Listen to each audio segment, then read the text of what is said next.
All right, let's jump right into this explainer. Today we're digging into Leslie Pierce's groundbreaking work, The Imperial Harem. And honestly, you might want to forget everything you thought you knew about the traditional Islamic world. Seriously, we are going to completely flip the script. Because we're not just talking about women merely existing within a massive empire, we're talking about them actively, literally ruling it. So what actually went on behind the walls of the Imperial Harem?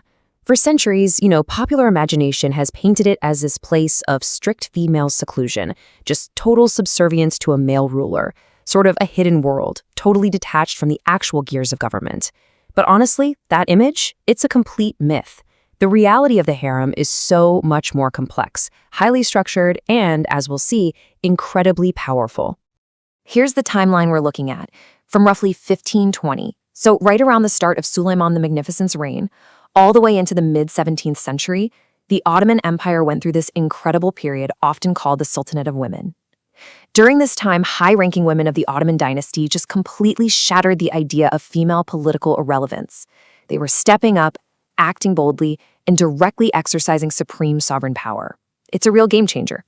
And this power was so real, it actually caused some major friction with the traditional male elites. Take Sunuyullah Effendi back in 1599. Now, this guy was the leader of the religious hierarchy, basically the top guardian of Islamic law at the time, and he actually publicly complained that women should have, and this is a quote, nothing to do with matters of government and sovereignty. He was aiming that directly at the sultan and the dynastic family, which, just proves that this female political influence wasn't some hidden secret or a minor detail. It was deeply, heavily embedded right into the state apparatus. Plus, this authority wasn't just a local issue, it was recognized far beyond the empire's borders. Check this out. In 1583, Paolo Contarini, who was the Venetian ambassador to the Ottoman court, sent a report back to Europe with this absolutely stunning observation. He wrote, "All good and all bad come from the Queen Mother." So, foreign diplomats fully understood the assignment. They knew that to navigate Ottoman politics, you absolutely for sure had to deal with the royal women. They were the supreme political operators. Now, the specific woman that Venetian ambassador was talking about, that was Norbanu, the mother of Sultan Murad III. When she passed away in December 1583, the whole court was rocked. Some people were genuinely devastated, while others, honestly, were probably breathing a secret sigh of relief, because she literally held absolute power to grant or deny favors. But here is the kicker. Even her fiercest critics universally recognized her utmost goodness, courage, and wisdom. Her influence on the fate of the empire was just absolute, undeniable. And we have to be clear here, this wasn't just some behind-the-scenes whispering campaign. It was highly institutionalized. The whole power structure really rested on two apex positions. First, the Valida Sultan, meaning the royal mother of the reigning sultan, and second, the Haseki, which was the principal concubine. You see, these weren't just cute descriptions of family ties. No, these were official, heavyweight political titles. They gave these women the immense leverage they needed to build massive networks of patronage and essentially run the domestic factions.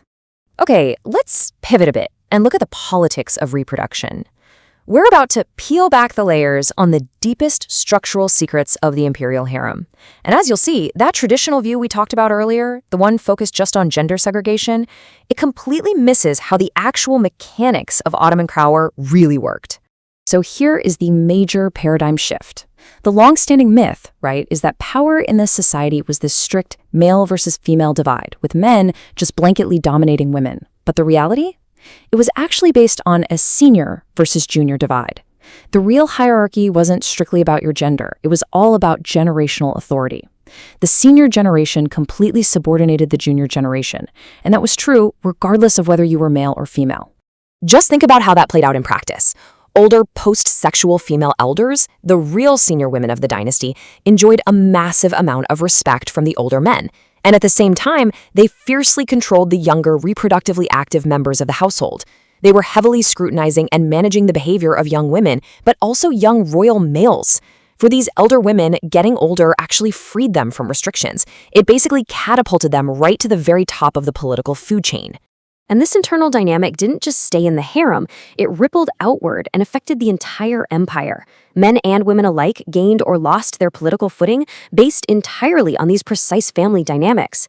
Because you have to remember, the Ottoman dynasty wasn't just some disconnected, sterile government body. It was considered the premier household of the state.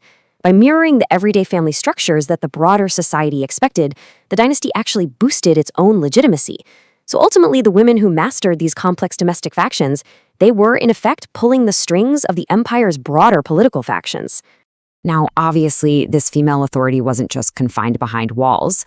Let's look at what we'd call the public culture of sovereignty, because this incredible power didn't just stay hidden.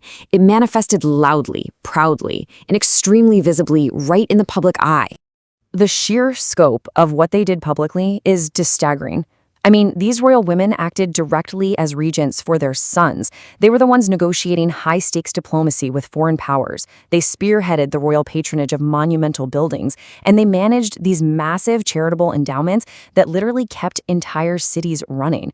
Plus, they were front and center in elaborate imperial ceremonies. They were actively projecting sovereign power outward, directly to their subjects and to the rest of the world. So these women were entirely fundamentally incorporated into the vital business of dynastic image-making. They functioned as living, breathing symbols of justice, of piety, and of munificence. Sometimes these powerful women were funding and building architectural wonders on a much grander scale, and were honestly way more publicly visible than the Sultan himself. They were absolutely essential to proving the legitimacy and, frankly, the ultimate glory of the Ottoman state. So as we wrap up this explainer, I want to leave you with a bit of a provocative thought. If these internal dynastic family structures, specifically that senior versus junior divide, could literally dictate the fate of one of history's greatest empires, how do family dynamics continue to silently shape our modern political institutions today? It really makes you rethink where power actually comes from, doesn't it? Thanks for joining me on this deep dive, and as always, keep questioning the history you think you know.